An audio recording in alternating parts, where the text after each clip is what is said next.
사랑하는 성도 여러분, 영혼이 잘되고 범사가 잘되고 강건하시기를 주 예수님의 이름으로 축원합니다. 오늘은 새신자를 위한 네 번째 말씀, 성령 하나님은 누구신가? 란 제목으로 전합니다. 성령 하나님은 사람의 이성을 넘어 존재하시며 역사하시는 삼위일체 하나님 중 한 분입니다. 따라서 성령 하나님을 아는 일에 사람의 이성은 필요하지 않습니다. 그것은 세상의 법칙을 초월하신 하나님을 세상의 법칙도 이해하지 못하는 사람의 이성으로 판단하는 어리석은 것이기 때문입니다. 그것을 성경도 진술합니다. 요한복음 14장 16절로 17절에 내가 아버지께 구하겠으니 그가 또 다른 보혜사를 너희에게 주사 영원토록 너희와 함께 있게 하리니 그는 진리의 영이라 세상은 능히 그를 받지 못하나니 이는 그를 보지도 못하고 알지도 못함이라. 곧 우리와 함께 하시는 보혜사 성령은 세상 사람들이 능히 받지 못한다고 선언합니다. 그 이유는 그들이 보지 못하고 알지 못하기 때문이라 말합니다. 그것을 거꾸로 생각하면 세상 사람들이 받는 신은 보고 아는 신이라는 뜻도 됩니다. 그 예로 불교를 보면 그들은 보이는 형상을 만들고 또 가르침을 이성으로 이해하고 따릅니다. 그런데 요한복음 14장 17절에 이어지는 말씀, 그러나 너희는 그를 아나니 그는 너희와 함께 거하시며 또 너희 속에 계시겠음이라. 이 말씀을 보면 예수님이 너희라 지칭하는 사람은 바로 보혜사 성령을 알고 마음속에 영원토록 함께 거하시는 사람입니다. 그런 너희가 누구인지 사도행전 2장 39절에 베드로가 이르되 너희가 회개하여 각각 예수 그리스도의 이름으로 세례를 받고 죄 사함을 받으라. 그리하면 성령을 선물로 받으리니, 이 말씀이 정확하게 알려줍니다. 곧 회개하고 예수 그리스도의 이름으로 세례를 받음으로 하나님 앞에 죄 사함을 받은 사람입니다. 그런데 주의할 것이 있습니다. 세례는 받았지만 성령을 받지 못하는 사람도 있습니다. 그 예가 마술사 시몬입니다. 그는 분명히 믿고 세례를 받았고 심지어 열심히 사도 빌립을 따랐다고 성경이 기록합니다. 하지만 그가 돈으로 성령의 능력을 사려 했을 때 사도행전 8장 22절에 너의 이 악함을 회개하고 주께 기도하라. 혹 마음에 품은 것을 사하여 주시리라.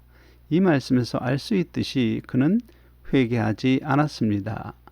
단지 자기 유익을 위해 세례를 받았을 뿐이므로 죄사함을 받지 못했습니다. 당연히 성령도 임하지 않았습니다. 그러므로 성령 임재는 진정한 회개가 필수입니다. 과거 하나님을 의심하고 나 스스로 죄롭고 선하고 의로운 줄 알고 나를 중심으로 나의 유익이 되면 선하고 나에게 해가 되면 악하다고 판단하며 육신의 정욕을 따라 살던 내가 죄의 종임을 인정해야 합니다. 그리고 죄의 종으로 행한 모든 일이 죄임 또한 인정해야 합니다. 그리고 그 모든 죄의 값으로 받아야 할 형벌을 나 대신 받으신 예수 그리스도를 나의 구주로 마음에 영접하고 주 예수님의 가르침대로 하나님 말씀 중심으로 살겠다고 결심해야 합니다. 그것이 죄 사함을 받기 위한 성경적 회개입니다. 그런 회개가 반드시 있어야 죄 사함을 받고 성령도 임하십니다. 이제부터 죄 사함을 받은 성도에게 임하신 성령 하나님이 어떤 분이신지, 어떤 일을 하시는지 우리를 향하신 뜻이 무엇인지 성경의 기록을 살펴봅니다. 요한복음 14장 26절에 보혜사 곧 아버지께서 내 이름으로 보내실 성령 그가 너희에게 모든 것을 가르치고 내가 너희에게 말한 모든 것을 생각나게 하리라. 이 말씀은 보혜사 성령께서 하시는 일 두 가지를 알려줍니다. 하나는 성도가 하나님 말씀의 뜻을 깨달을 수 있도록 가르칩니다.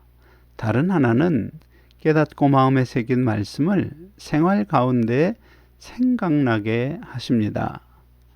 그러므로 성도 여러분이 성경을 읽거나 설교를 들으며 나를 향하신 하나님의 뜻을 깨닫는 것이 바로 성령께서 가르치시기 때문입니다. 그리고 어려운 일을 만나서 어찌할 바를 모를 때 말씀이 생각나서 그 갈 길을 보았다면 그런 체험이 바로 성령이 내 안에서 역사하시는 성령 역사의 체험입니다. 요한복음 16장 13절에 그러나 진리의 성령이 오시면 그가 너희를 모든 진리 가운데 인도하시리니 그가 스스로 말하지 않고 오직 들은 것을 말하며 장래 일을 너희에게 알리시리라.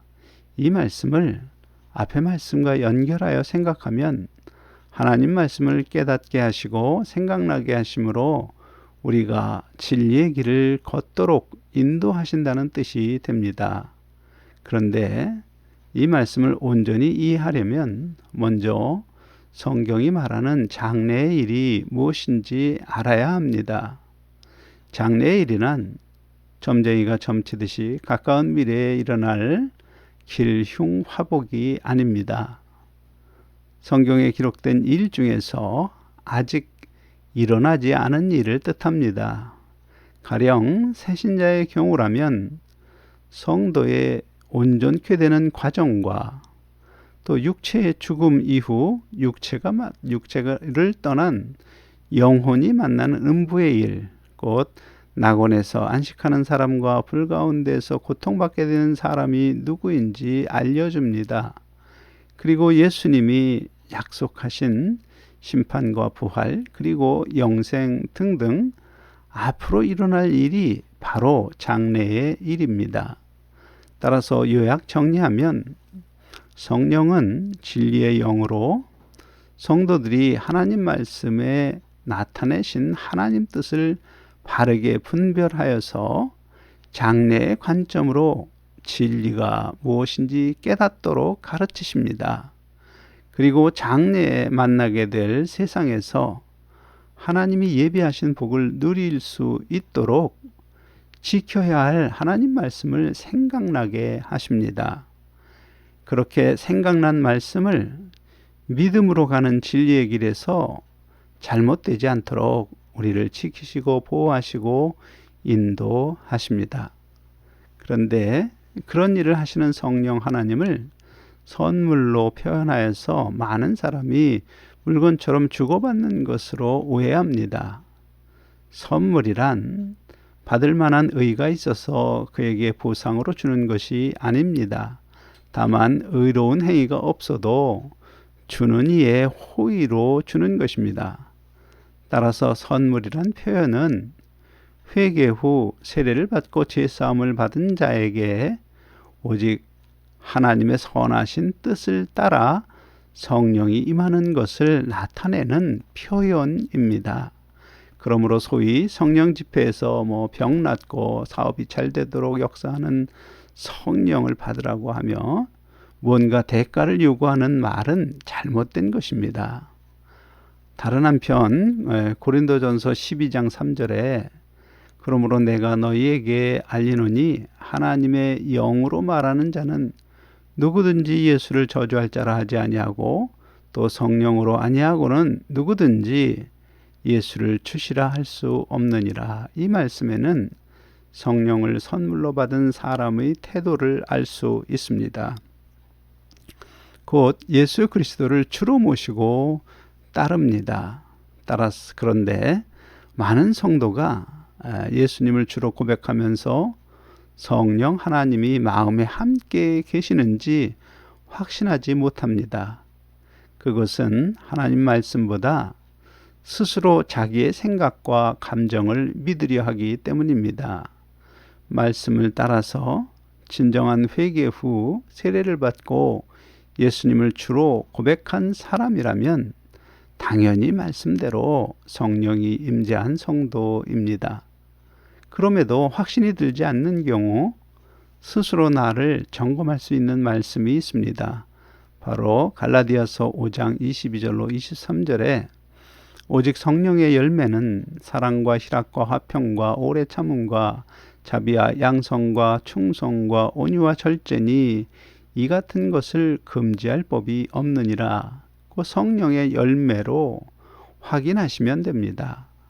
사랑하는 성도 여러분, 무엇이든지 가을에 열매가 맺어지는 것은 분명히 봄에 씨를 뿌렸기 때문입니다. 사람에게 성령의 열매가 나타나는 것은 분명히 성령이 임재하신 성도이기 때문입니다. 그러므로 생활 속에 사랑과 희락과 화평과 오래 참음과 자비와 양성과 충성과 온유와 절제와 같은 덕목이 나타나는 사람이라면 성령이 임재하신 사람입니다. 단 내 생각이 아니라 주위 사람의 입에서 그런 평판을 듣게 되는 사람이라면 분명히 성령이 임한 사람입니다. 그런데 세례를 받은 사람 중에도 성령의 열매가 나타나지 않는 사람이 있는데 어떻게 볼 것인가 의문이 듭니다. 첫째로 성경적 회개 없이 자기의 도덕적 죄를 후회하고 고백한 사람이라면 성령이 임재하지 않은 사람입니다. 회개 없이 자기 유익을 위하여 세례를 받은 마술사 시몬처럼 죄사함을 받지 못하여 성령이 임하지 않은 사람입니다. 당연히 성령의 열매도 나타나지 않겠지요. 둘째로는 세례 후 성령이 임재하였어도 예수님을 입술로만 주로 시인하는 경우입니다. 곧 마음의 진정성 없이 입술로만 주여 주여 부르는 사람은 성령의 인도를 무시합니다. 과거 죄의 종의 습관을 버리고 하나님 말씀을 따르도록 인도하시는 성령에 순종하지 않습니다. 아직도 스스로 자기를 지혜롭고 의롭고 선하게 여기며 나 중심으로 자기 유익을 위하여 선과 악을 분별하며 살지만 입술로는 주여 주여 하는 경우 성령의 열매가 나타나지 않습니다. 사도행전 1장 8절에 오직 성령이 너희에게 임하시면 너희가 권능을 받고 예루살렘과 온 유대와 사마리아와 땅끝까지 이르러 내 증인이 되리라. 이 말씀은 성령 세례를 받은 성도의 또 다른 모습을 알려줍니다. 곧 예수님의 제자로서 증인된 삶을 산다는 뜻입니다. 증인이란 예수님이 구주입니다. 믿으세요. 그렇게 전도하는 사람이 아니라 삶에서 예수님의 가르침이 참되다는 것을 보여주는 사람입니다. 따라서 증인된 삶을 살지 않는 사람은 성령이 임하지 않은 사람입니다. 한편 갈라디아서 5장 5절에 우리가 성령으로 믿음을 따라 의의 소망을 기다리노니 이 말씀은 성령께서 성도가 무엇을 추구하도록 인도하시는지 그 영적 방향성을 보여줍니다. 구체적인 예로 의의 소망을 기다렸던 사도 바울의 고백, 디모데후서 4장 7절로 8절, 나는 선한 싸움을 싸우고 나의 달려갈 길을 마치고 믿음을 지켰으니 이제 후로는 나를 위하여 의의 면류관이 예비되었으므로 주 곧 의로우신 재판장이 그날에 내게 주실 것이며 내게만 아니라 주의 나타나심을 사모하는 모든 자에게 도니라. 에서 그 의미를 알 수 있습니다. 그 사도 바울이 선한 싸움을 싸우고 달려갈 길을 마치고 믿음을 지킬 수 있었던 것은 바로 영광의 부활을 소망하며 성령의 인도하심에 믿음으로 순종한 결과입니다. 결코 사도 바울이 자신의 의지로 이루어낸 결과가 아닙니다. 따라서 재림하신 예수님께서 모든 사람을 그 믿음과 행위를 따라서 심판하실 때 빌립보서 3장 21절에 예수님 약속대로 우리의 낮은 몸이 부활하신 예수님처럼 영생하는 영광의 부활을 얻는 소망을 성도들이 가지고 살도록 성령 하나님께서 각 성도의 마음에 역사하시며 인도하시는 것입니다. 그리고 에베소서 4장 4절 몸이 하나요 성령도 한 분이시니 이와 같이 너희가 부르심의 한 소망 안에서 부르심을 받았느니라. 이 말씀에서 매우 중요한 것을 알 수 있습니다. 곧 사도 바울처럼 의의 면류관을 소망하며 주의 나타나심을 기다리는 모든 성도는 한 성령의 역사로 한 몸인 교회 공동체로 부르심을 받았다는 사실입니다. 그리고 고린도전서 12장 7절에 각 사람에게 성령을 나타내심은 유익하게 하려 하심이라. 이 말씀에서 부르심을 받아 그리스도의 몸인 교회 공동체를 이룬 각 성도에게 성령께서 나타내시는데 그 목적이 공동체의 유익입니다. 성령은 각 사람에게 어떻게 나타내시는가 그것을 기록한 말씀 고린도전서 12장 8절로 10절 어떤 사람에게는 성령으로 말미암아 지혜의 말씀을 어떤 사람에게는 같은 성령으로 지식의 말씀을 다른 사람에게는 같은 성령으로 믿음을 어떤 사람에게는 한 성령으로 병 고치는 은사를 어떤 사람에게는 능력 행함을 어떤 사람에게는 예언함을 어떤 사람에게는 영 분별함을 다른 사람에게는 각종 방언 말함을 어떤 사람에게는 방언들 통역함을 주시나니 곧 성령의 은사입니다. 성령이 주시는 이 모든 은사는 그리스도의 몸을 이룬 성도 전체를 유익하게 하시려는 목적으로 사용되어야 합니다. 거꾸로 생각하면 성도 여러분이 행하는 일이 교회 공동체를 이룬 성도가 영광의 부활 소망을 향해 가는 길에서 유익한 것이라면 그 일을 행하실 수 있는 능력은 성령께서 주신 은사입니다. 특히 가정교회 안에서 부부간에 또 부모와 자녀 사이에 그리고 주의 몸된 지체를 이루는 지역교회의 구성원들이 의의 면류관을 향한 소망을 가지고 나아갈 수 있도록 먼저 믿은 성도는 받은 은사를 따라 일해야 합니다. 그런 사람에게 나타나는 성령의 열매와 그리스도의 향기가 성령이 임재하는 성도임을 증언합니다. 사랑하는 성도 여러분, 고린도후서 3장 17절에 주는 영이시니 주의 영이 계신 곳에는 자유가 있느니라 선언합니다. 자유란 어떤 것도 나를 구속하지 못하는 것입니다. 이 세상에 태어난 사람은 모두 몸이 요구하는 세상 정욕에 따라서 죄에 매여 사는 죄의 종입니다. 어떤 사람은 술, 담배, 도박과 같은 육체의 쾌락에 어떤 이는 세상의 부귀 영화나 돈에 매여서 자유하지 못한 죄의 종입니다. 그러나 성령이 임하신 사람은 그 모든 것이 하늘 영광을 향해 나아가는 길에 방해가 될 뿐인 것을 깨닫고 그런 세상 일에서 자유하게 됩니다. 그것이 죄의 종에서 풀려난 성도의 모습입니다. 참 자유하게 된 성도라면 어떤 곳에 있든지 예수 그리스도의 증인이 됩니다. 사랑하는 성도 여러분, 성령 하나님께서 이사야 선지자에게 감동으로 역사하여 주신 말씀, 이사야서 41장 10절로 11절, 두려워하지 말라, 내가 너와 함께 함이라. 놀라지 말라, 나는 네 하나님이 됨이라. 내가 너를 굳세게 하리라. 참으로 너를 도와주리라. 참으로 나의 의로운 오른손으로 너를 붙들리라. 보라, 네게 노하던 자들이 수치와 욕을 당할 것이요 너와 다투는 자들이 아무것도 아닌 것이 될 것이니라. 멸망할 것이니라. 이 약속을 기억하시기 바랍니다.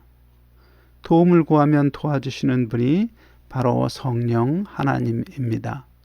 사랑하는 성도 여러분, 주 예수님의 약속을 따라 우리 안에 오셔서 영원히 함께 하시며 진리를 가르치시고 생각나게 하시며 우리를 지키시고 보호하시고 인도하시는 성령 하나님의 그 인도에 순종하심으로 복되고 아름다운 인생이 되시기를 주 예수님의 이름으로 간절히 축원합니다. 아멘.